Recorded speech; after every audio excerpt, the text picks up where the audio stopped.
What's up, it's Josh Hewitt from Top Form Fitness, and in this video I want to talk about how to set up a basic beginner home workout. For those of you who are just starting out weightlifting or working out, doing strength training, and you want to work out at home, you don't want to spend a lot of money on equipment, this is what I call the 3 B's workout. You're going to be using a band, a ball, and body weight.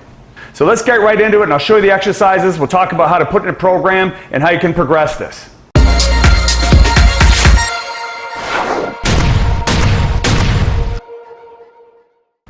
Now, before we get into the actual workout, it's very important to get in a good warm-up, some movement preparation before you start training. So I recently produced a video on the most effective ways to warm up to improve performance and prevent injury.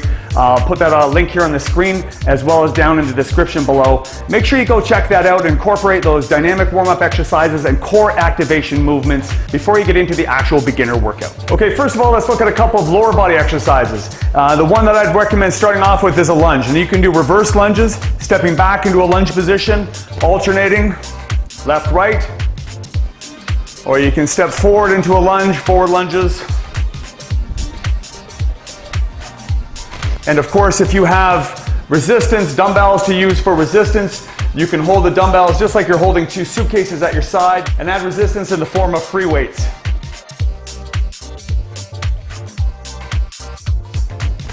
You want to have the front leg come down to a 90-degree angle with your knee lined up right over the foot.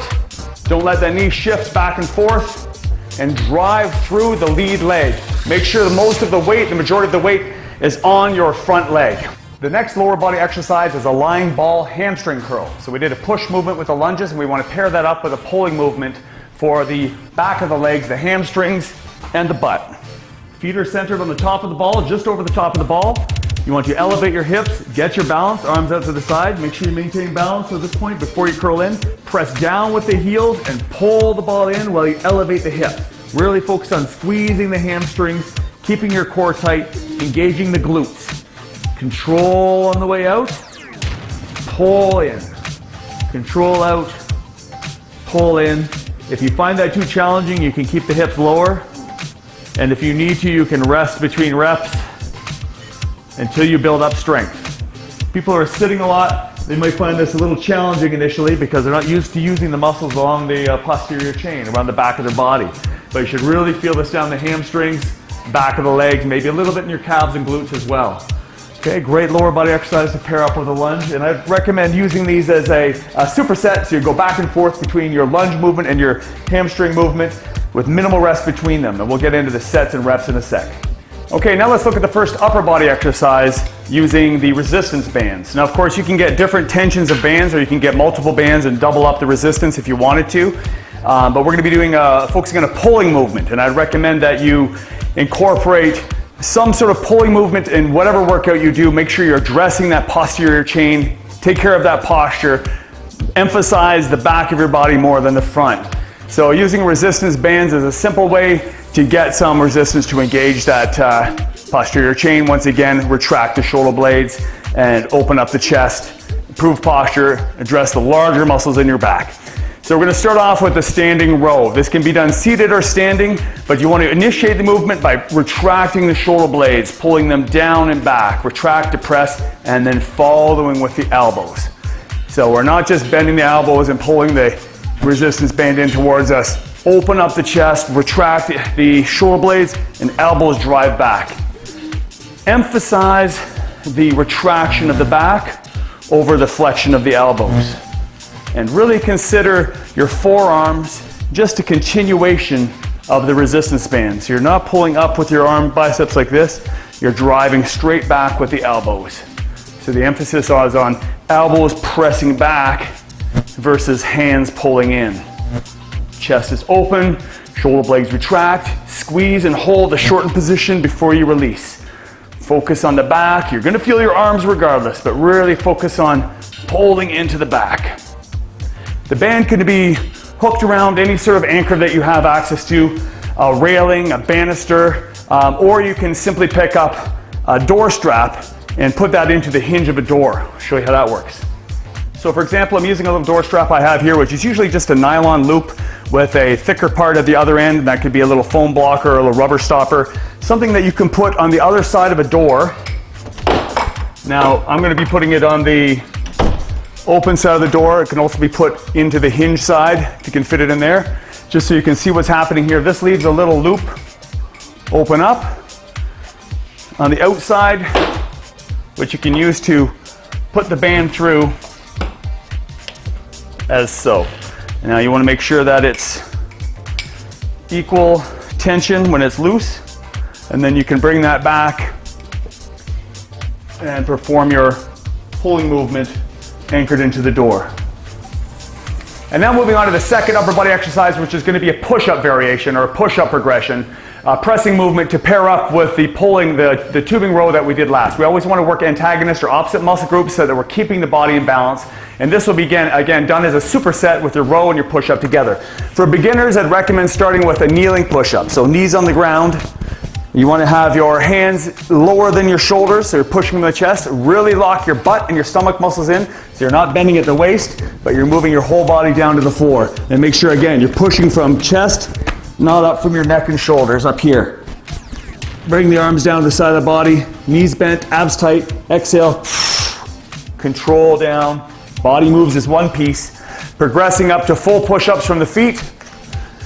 Down with control.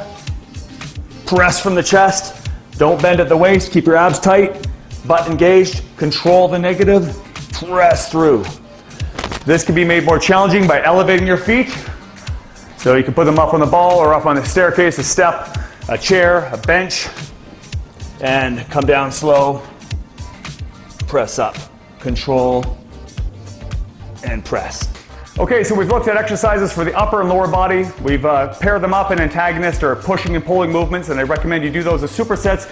Now let's look at some exercises for the core. A great one that you can do with the ball is a plank rollout. This is a progression from the basic plank on the ground, which you should have done in your warm-up. You're gonna get your elbows low on the ball, plank yourself out from the feet, lift up. You're sort of resting your chest on the ball to start. Anchor your stomach muscles, tuck in your abs, squeeze your butt, and then reach your arms out to make a 90-degree angle. So plank them out to square. If you feel really strong and stable, you can come a little past that, but it becomes increasingly more challenging the longer that lever is. Then come back in, that's 1 rep. Tight. 2. 3. And so on. Quite challenging exercise. If you're not there yet, just work from progressions from your plank on the ground or work with this with your knees on the floor and build up to it. The next exercise is with your feet on the ball. And this one I call a jackknife or a ball knee tuck. Hands on the ground, push-up position. Feet up on the ball. Get your balance first. Make sure you have control. And then slowly bring the knees in without letting the butt drop. So knees come in, tight stomach, extend back out. Try not to let the hips drop like this. Keep it up and out. The closer it is to your knees, the easier it is. And the further out to your feet, the more challenging it will become because you're creating a longer lever. Tuck in, control out. Abs tight, control. So you pair those two exercises up again for the core as a superset to finish off this basic beginner home workout that you can do with simply your body weight, bands, and a ball. Now, as far as the sets and repetitions are concerned, this depends on your level of ability. I'd recommend you start off with a little bit lower volume and less resistance and gradually progress that over a period of weeks. For example, you're going to start with 2 supersets of each exercise, moving back and forward with a moderate to low end of repetitions, such as 8 to 10. And then as you progress and become stronger, you're going to add a third superset or circuit of each exercise, and then gradually maybe progress to 4 or 5 times back and forth, and increase the rep range on the exercises that are body weight oriented, perhaps going up to 10 to 15 repetitions, for example, with your push-ups, and progressing the difficulty, adding in more tension with the resistance bands, getting a heavier band or doubling up on the bands, getting your hips higher up on the ball, holding that top contracted position on the push-ups, perhaps elevating your feet, slowing down the tempo, and progressing the difficulty of the lunge exercises by slowing down or perhaps moving into holding some resistance with those exercises. So as you can see, there's plenty of ways that you can progress these movements as you get stronger. The main thing is that you're introducing some element of progression into the program.